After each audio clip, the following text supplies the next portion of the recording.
اللي بتتراوح أعمارهم ما بين 16 سنة لحد 22 سنة 25 سنة.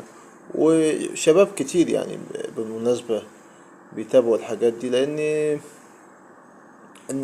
يعني هو حس ان ده المطلوب واللي ده اللي الناس عايزاه. حتى الناس كلمته وقالت له طيب المحتوى ده يعني مش عيب؟ ده تحريض على الفسق والفجور وعلى نشر الحاجات الغير لائقة في المجتمع. هو قال لك ان لا، انا بقدم الحاجات.